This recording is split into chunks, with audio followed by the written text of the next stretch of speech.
A very good morning, students. Welcome to the science class.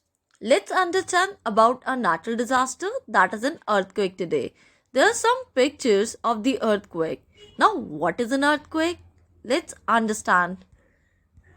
This is the define of the earthquake. The sudden shaking of a part of the earth's surface is called an earthquake. How it is caused? It is caused by shock waves that travel through the solid rocks formed under the ground to the surface. And when there is a sudden displacement of those rocks over a large area below the earth's surface, it causes shaking of the ground. And that shaking of the ground is known as earthquake.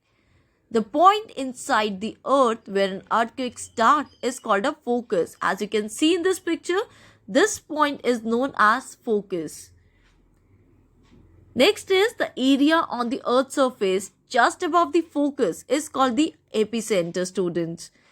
Dear children, maximum damage is cased in this area only. As you can see, this is an epicenter. These are the lines which is near the focus area. This is known as epicenter.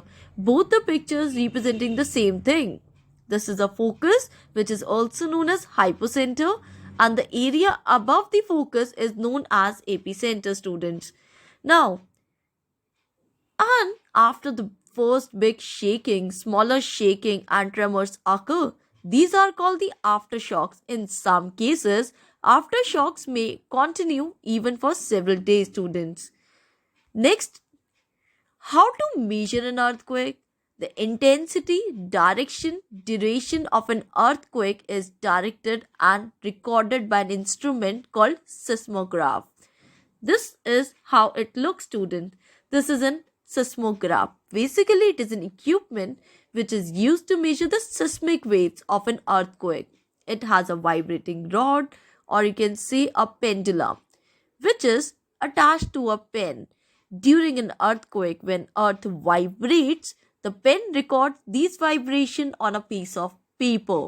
And by studying these waves, scientists can construct a complete map of the earthquake and they can estimate the power to cause the destruction, student. This is a very powerful equipment which can measure the earthquake. And Richard scale, it is a unit. For example, you use kilogram, meters, right? In the same way, earthquake is also measured in a unit. The name is Richard scale. Richard scale is used to describe the magnitude of the earthquake. Magnitude means the numerical value, or you can say the value of the students.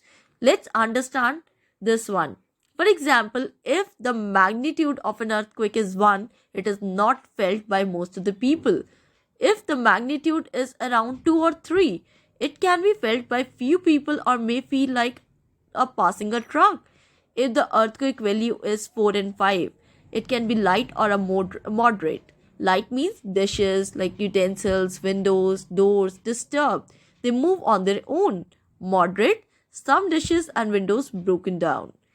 In case if the magnitude of an earthquake is 6 Richard scale, some heavy furniture moved. If the magnitude value is 7 Richard scale, some building damage collapse. If the value is increasing, it should be 8, so it's severe. Chimneys could fall, heavy furnitures overturn.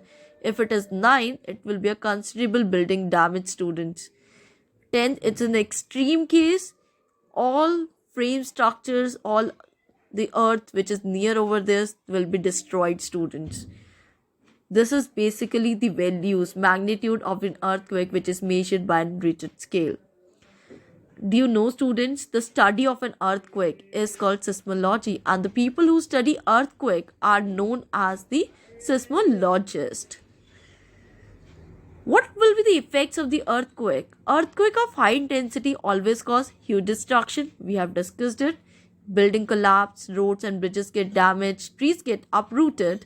All this happens so sudden that people not even get a chance to run out of their homes and save their lives, student. And due to the breaking of electric wires, sometimes fire break out. Earthquake even cause landslide also. This disrupts the transport as well as the communication system. We are unable to move here and there. We cannot communicate with anyone because all the phone lines will be dead. Even undersea earthquakes sometimes cause tsunami that can cause widespread destruction, students. This is a case study we'll discuss over here on 26th January, that is a Republic Day. On 2021, it's 2001.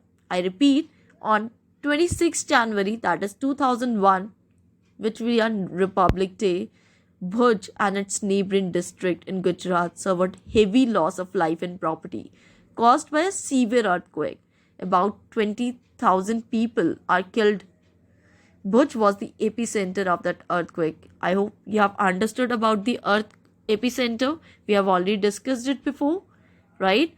The area which is above the focus area, which is an epicenter. Then earthquake struck Nepal also, which is in April 2015, followed by a number of aftershocks, causing a great damage to life and property. This is the picture. These are some pictures which was taken during that time. Damages by Bhuj earthquake that took place in 26 January 2001. These are some of the pictures that damaged the Bhuj area basically.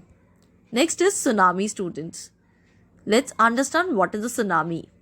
Tsunamis are popularly known as the tidal waves, but they have nothing to do with the tide, students. These are called tidal waves because they look like high tides. Landslides, undersea earthquake, volcanic eruptions, they can cause the tidal waves or the tsunami, students. Large amount of water moves at a very great speed in tidal waves. And the speed of the water, you can imagine, please, you cannot even imagine, it's 800 kilometer per hour. That means in 1 hour they can move up to 800 kilometer. When water reaches the land with such a great speed, it turns into the gigantic waves. Gigantic means a big waves, a large waves. These waves can cause destruction of life and property.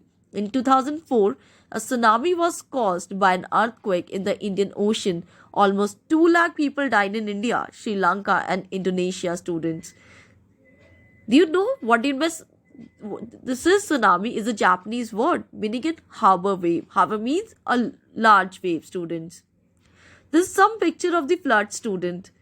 Sometimes when it is rain very heavily and continuously for several days, rainwater accumulates over the land and river overflow. The water flows to the nearby land, result in a submerging of the area. This is called flood, student.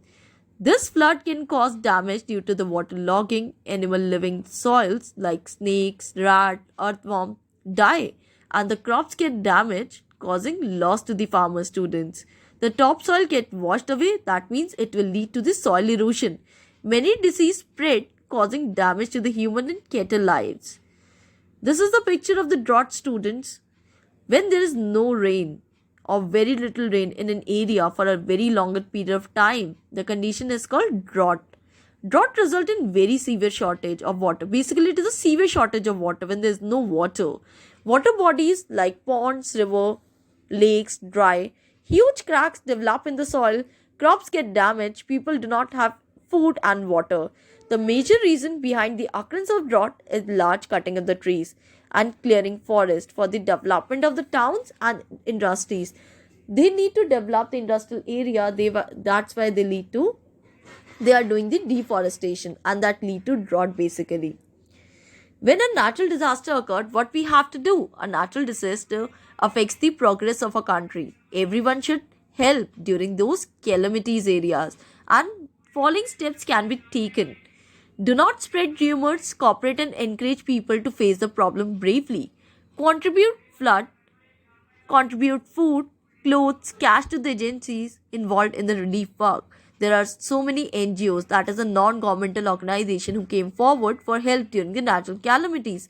Some of these are Red Cross Society, World Health Organization, WHO, UNICEF, United National Children Funds. These agencies had help affected people by providing medical services, food, and other needful services to them. Thank you, students. I hope you have understood about the natural calamities or the natural disaster, you can say. Thank you for listening.